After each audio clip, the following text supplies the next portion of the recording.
굉장히 많이들 후보로 나서고 난립하고 있기 때문에 국민들이 일일이 그 사람들을 따지어서 이렇게 검토해 볼 여력이 없을 수도 있다. 그렇기 때문에 검찰과 법원에서 걸러서 자격이 있는 사람을 대상으로 국민들이 투표할 수 있게 해주겠다. 자기들이 보기에 괜찮은 사람이 아니면 국민들 얘네는 투표할 필요도 없어. 라는 식의 판결문이었던 거예요. 한덕수 왜 영장 기각됐습니까? 지규현이가 조이대 살리기 위해서 한 거 아닙니까? 그냥 한 자리 어느 자리에 앉아 있는 게 아니에요. 민주평통이라고 하는 게 조직이 전 세계적으로 있기 때문에 이 전 세계의 조직들을 운영하고 만약에 관여를 하게 되면요. 정치에 엄청난, 특히 선거에 엄청난 영향을 미칠 수 있는 요소가 되는 거예요. 윤석열 정부 하에 이런 공무원들이 일을 이렇게 체계적이고 기계적이고 빠르게 하지 않아요. 근데 이날 유독 12.3 계엄 당일에는 신속 정확하게 일이 순서대로 딱딱딱딱딱 이루어집니다. 언제부터 이들이 그렇게 일을 잘했나요? 지금 이제 국감이 일단 중지가 됐는데 아마 내부 정리를 하고 하려고 하는 거겠죠? 뭐 좀 이석을 허락할 만한 그런 상황은 아닌 것 같고 진행이 불가능할 정도로 특히 이제 국민의힘 쪽에서 그 지금 항의를 하고 있는 상황이기 때문에 사실 진행하면서도 목소리 자체가 제대로 들리지도 않은 정도였지 않습니까? 그래서 말씀하신 것처럼 어느 정도 정리를 한 다음에 다시 계속 진행을 할 것으로 보이고요. 그리고 이제 좀 복잡한 문제라기보다는 어떤 지금 내용이 잘 다루진 않는데 당시에 조이대 그 대법원장이 내렸던 전원합부처의 판결의 내용을요 굉장히 충격적인 부분이 들어있습니다. 어떤 내용이냐면 이 정치인들이 굉장히 많이들 후보로 나서고 난립하고 있기 때문에 국민들이 일일이 그 사람들을 따지어서 이렇게 검토해 볼 여력이 없을 수도 있다. 그렇기 때문에 검찰과 법원에서 걸러서 자격이 있는 사람을 대상으로 국민들이 투표할 수 있게 해주겠다는 식의 내용을 포함을 시켜놨어요. 거기에 저는 조이대와 그 당시에 이 사건을 담당했던 법관들의 사고방식이 들어있더라고 보거든요.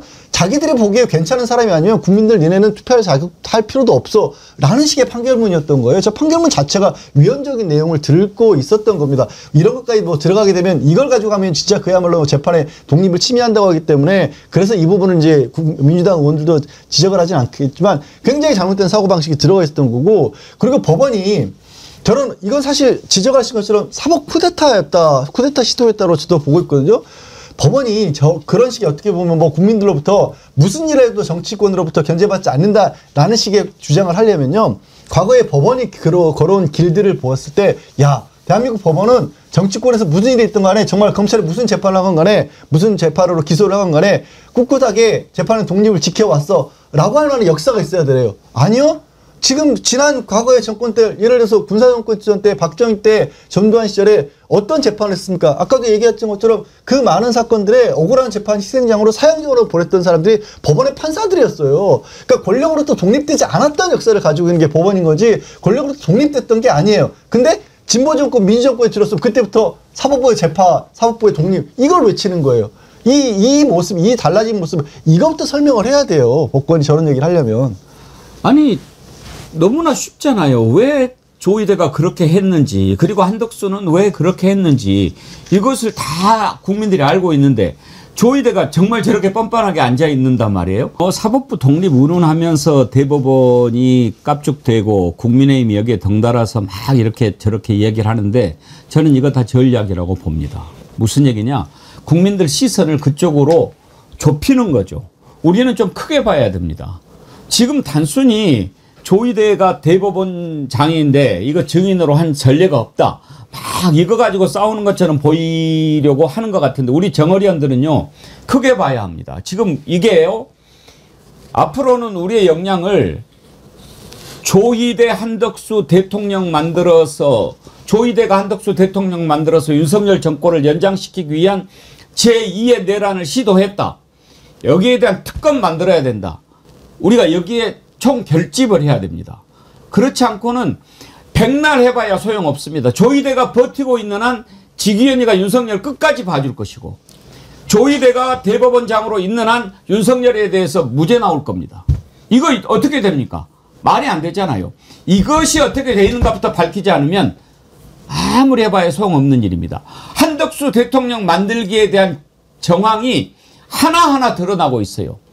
이번에 지금 MBC가 보도한 거 보니까 민주평통 상임위원이 비상임도 아니에요. 상임위원이 한덕수 총리 대선 지원을 했다라고 하는 그런 보도까지 나오고 있습니다. 한덕수 이자가요. 어떻게 했습니까? 뭐 나와서 지금 뭐 이런저런 말도 안 되는 소리 하고 있는데 한덕수 왜 영장 기각됐습니까? 지규현이가 조이대 살리기 위해서 한 거 아닙니까? 물론 영장 발부한 판사는 다른 사람이지만 조이대를 살리기 위해서는 한덕수가 살아야 한다 이 말입니다. 그렇지만 다 드러납니다. 한덕수 대통령 만들기 프로젝트 이거 반드시 따져봐야 됩니다. 한번 보죠.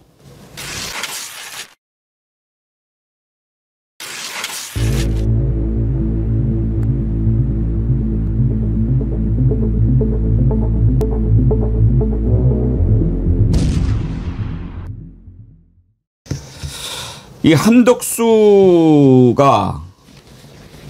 이 바로 앞에 있는 빌딩이더라고요. 극동 빌딩. 거기 8층에 딱 캠프까지 이렇게 차렸더라고요. 그때 당시에 야 5월 1일부터 한덕수 캠프로 사용되는구나 라고 누구라도 믿을 수밖에 없는 그런 상황이었다라고 하는데 최진봉 교수님 네. 민주평통 상임위원이면은 중책 아닙니까? 중책이죠. 왜냐하면 민주평통은 대통령 직속기구입니다. 예. 대통령이 위원장을 맡고요. 그 다음에 이제 그 밑에 이제 상임위원도 중요한 직책이 상임위원, 비상임위원들은 위원들 같은 경우에는 정부에 많지만 상임위원은 공식 공무원이에요. 세금으로 월급 받고 있고요. 이런 사람이 그 정치적 예를 들면 20대 대통령 취임 준비하는 자문위원도 했고 이랬잖아요. 그리고 나서 이 사람이 한덕수를 지원하고 만약에 활동을 했다면 이건 공무원법 위반이고요. 그 정치 중립성 위반입니다. 지난번에 그 누구야 이진숙도 정치 중립성 위반으로 감사원에서 감사받고 주의 조치 받았잖아요. 저는 법적으로 처벌받을 대상이 된다고 생각합니다. 수사를 더 해봐야 되겠지만 지금 의혹이 나왔으니까 저는 수사해야 한다고 생각하고요.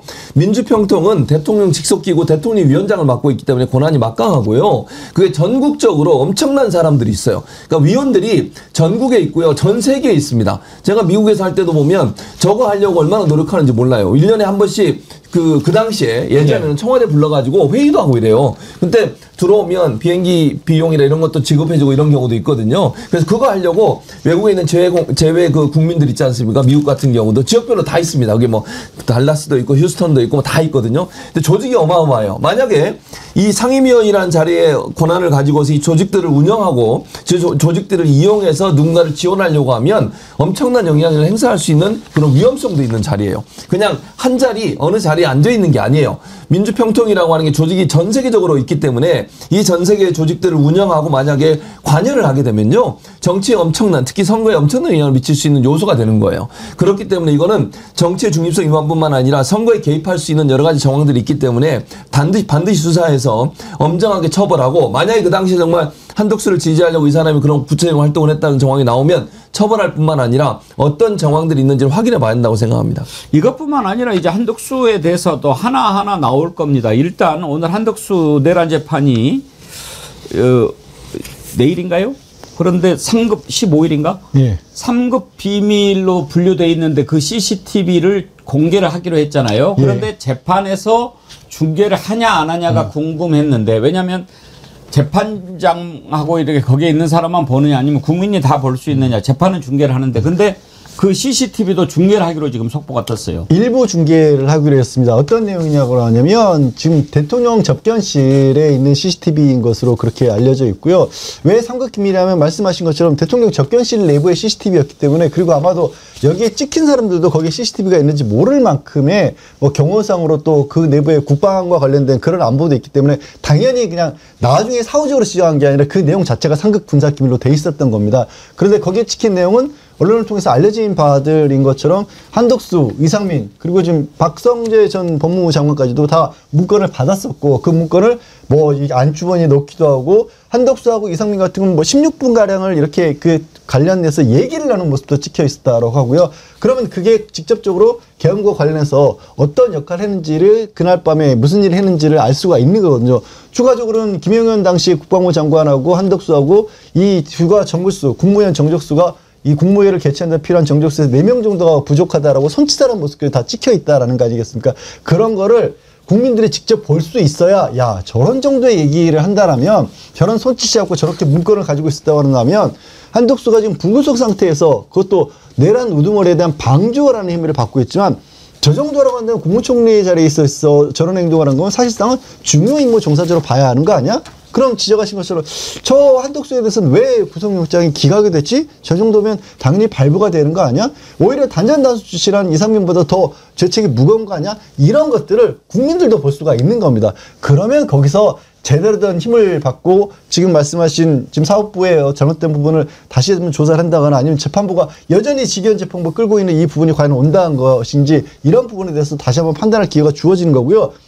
이거는 사실 재판 공개 원칙상 저는 헌법공시가 당연한 거라고 봅니다.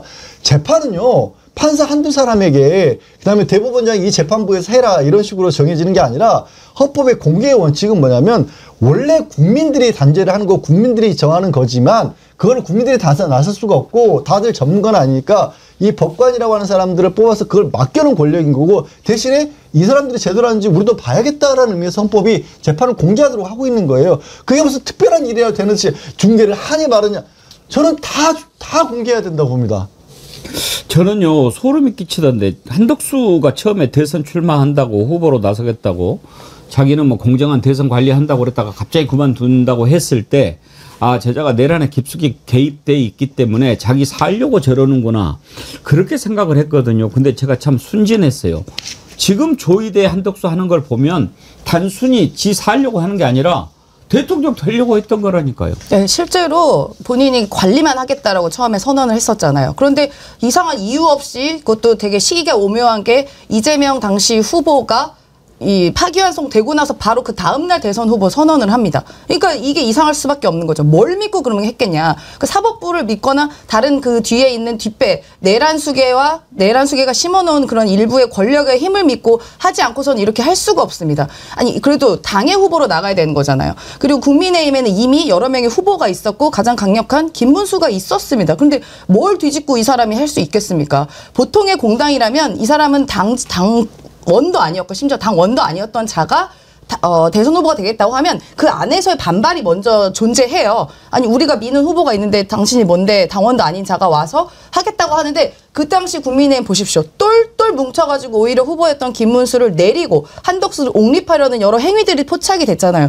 이게 어떻게 사전에 모의하고 계획하지 않으면 일어날 수 있겠습니까? 그게 단순히 한덕수가 너무 좋으니까 우리가 밀어줘야겠다 이렇게 생각했을까요? 아닙니다. 그 전에 일부의 모종의 계획과 믿는 구석이 있기 때문에 한덕수도 도전할 수 있었고 국민의힘도 그렇게 적극적으로 지지할 수 있었던 겁니다. 그러니까 그것은 무엇이냐? 민주당의 대선 후보를 없애고 단독 후보가 돼서 대통령이 된 다음에 그때부터 윤석열 풀어주고 제2의 친위를 하겠다라는 그런 계획이 있었던 거죠. 그래서 그 당시 보면은 또 그 당시에 있었던 일부 그 윤석열 내란수계 피의자와 관련된 사람들이 굉장히 또 당당해요. 믿는 구석이 있었으니까 당당한 거 아니겠습니까? 아, 이거 지나봐라. 너네 이재명 이제 없어지고 나서 한덕수 대통령 되면 너네도 이제 다음번에 영연백이야. 이런 생각을 갖지 않고서 그렇게 당당할 수 있겠습니까? 그러니까 돌아보면 되게 끔찍한 일들이었던 것이죠. 한 가지만 더 짚어보지요. 박성재 전 법무부 장관이 내일 영장 심사를 받습니다. 박성재야말로 내란 주요 임무 중에서도 주요 임무 종사한 자입니다. 왜 이렇게 늦었는지 참 안타까운데 지금도 하나하나 다 드러나고 있습니다. 박성재는 맨 처음에 국무회의 할 때 맨 처음에 왔던 자입니다. 그리고 막 이런저런 거짓말 하는데 다 그것도 드러나고 있죠. 그리고 내란이 실패로 돌아간 다음에도 네 사람이 모여가지고 또 음모를 꾸몄던 자입니다. 그런데도 드러난 것만 이야기하는데 이제 하나하나 드러나겠죠. 영장심사를 내일 받는데 박성재가 그때 비상계엄 선포 한참 전부터 이런저런 준비를 했다는 것으로 지금 나오고 있어요. 야, 만약에 계엄에 체포되면은 3,600명까지 수용할 수 있어. 뭐 이렇게 해서 그날 막 그 관련된 그 교정시설 관계자들 연락하고 준비시키고 했던 것들이 다 나오거든요. 근데 그동안에 부인했어요. 내일 심사 어떻게 될지 한번 지켜봐야 되겠습니다. 관련된 녹취를 한번 들어보시죠. 계엄 선포 절차에 따르면은 계엄 선포문을 초안을 작성을 하고 계엄 선포문 내용에 대해서 법무부가 법률 검토를 하도록 규정이 되어 있습니다. 사전에 이 내용에 대해서 법률 검토를 법무부가 한 적이 있습니까? 없습니다. 지금 그러면은 전혀 이 법적인 절차를 따르지 않은 계엄 선포였다 이런 뜻이 되는데 사실입니까? 의원 죄송하지만 계엄에 대해서 저희들이 평소에 뭐 학교 다닐 때 헌법책 읽은 것 이상으로 다시 준비해보거나 한 적이 없어서 그러면 법무부나 네. 법무부 장관은 사전에 이 계엄 선포에 관해서는 법률 검토라든지 뭐 동의 절차라든지 이런 것을 한 적이 없다 이렇게 말씀하시는 겁니까? 저도 거기 가서 봤습니다. 12월 3일 날 네. 계엄 선포된 직후에 법무부 교정본부에서 각 구치소로 공문을 내렸어요. 네. 공문 내린 거 맞아요? 예. 뭐라고 내렸습니까? 그 비상 상황에 준수해야 될 조치 사항 수용 관리 철저히 하고 몇 시에 복무기한 내렸어요? 투입하고. 그거 처음에 내린 게 한 11시 제가 지시 내린 게 11시 한 네. 25분 자, 그런데 단순히 그 정도로 공문을 내린 게 아니라 이렇게 얘기를 했어요. 국회의원이 잡혀올 것을 대비해서 독거실을 파악해라. 이런 지시가 있었고 실제로 그래서 제가 지금 제보를 받고 얘기하는 겁니다. 실제로 그래서 보안과 직원이 직접 확인하기 어려우니까 거실 지정 실무를 담당하는 거실 담당자가 갑자기 12시경에 둘이 출근을 해서 독거실을 파악했다고 합니다. 이 사실 있어요, 없어요? 그런 사실 없습니다. 똑바로 얘기하세요. 그런 사실 없습니다. 네, 나중에 그럼 왜 5급 이상 공무원들 대기하라고 했어요? 요거는 비상대기 하라는 게 소집이 아니고 지금 네. 비상 상황이 어떻게 될지 모르니까 항상 우리 비상시의 매뉴얼대로 자, 5급 이상 대기하라고 했는데 왜 대기에서 대기하라는 뜻입니다. 5급 이상 대기라고 했는데 왜 6급, 7급에 해당하는 거실 담당 직원들이 급하게 출근해서 지금 독방이 있는지 없는지를 확인하게 했습니까? 그런 사실 없습니다. 직접 지시 안 했어요? 지시한 적 없습니다. 네. 그러면 구치소장이 혼자 미쳐가지고 그 밤에 어느 직원들 구치소를 불러가지고 어느 구치소를 또 말씀하시는 제보자 색출하려고 그러는 거 아니에요? 제가 아닙니다. 그것까지 얘기 지금 안 하겠습니다. 그런 사실 없습니다. 자, 그 교정본부장 말이 사실인지 아닌지는 다 드러나게 돼 있어요. 그때 당시에 계엄 선포한 이후에 막 모든 구치소 소장들이, 왜냐하면 구치소는 보안시설이기 때문에 매우 중요한, 출입하는 기록이 다 남아 있어요. 여기 보면은 소장, 그다음에 뭐 서울구치소, 안양교도소, 동부구치소, 남부구치소, 서울 남부교도소 몇 명이 어떻게 되고 다 이게 나와 있어요. 이걸 가지고 그런 적이 없다. 그러면은 지금 김용민 의원 얘기한 대로 누가 미쳐가지고 그렇게 했다는 얘기밖에 안 되잖아요. 그러니까 지시를 안 받고 알아서 했다는 거잖아요. 그게 말이 안 되는 주장이죠. 그리고 저기 지금 거실 지정 직원 출입 여부 2명이라고 돼 있는 거 아닙니까? 그럼 2명이 출근했다는 거잖아요. 그러니까 그 당시에 들어온 사람들의 명단이 다 있고 시간까지 나와 있어요. 0시 19분, 0시 20분 이렇게 돼 있지 않습니까? 저건 명확하게 기록이 남아 있는 거예요. 저거는 부인할 수 없어요. 근데 지금 교정본부장 그때 당시에 당시 교정본부장이죠. 지시한 적 없다고 얘기하는데 저 사람들이 그러면 6급, 7급 아까 뭐 얘기한 그대로 김용민 의원이 지시를 안 받고 왔을까요, 밤에? 갑자기? 이유가 뭐죠? 아니, 근무 시간도 아닌데 본인이 알아서 스스로 독거실이 얼마나 있는지 보려고 출근을 합니까? 그런 경우는 없습니다, 기본적으로. 위에서 지시가 내려오고 출근하라니까 출근을 하는 거죠. 그런 상황이라고 하면 저는 김용민 의원의 말이 더 정확하다고 생각해요. 전 교정본부장 말이 신뢰가 떨어지는 증거예요. 저 증거만 보더라도.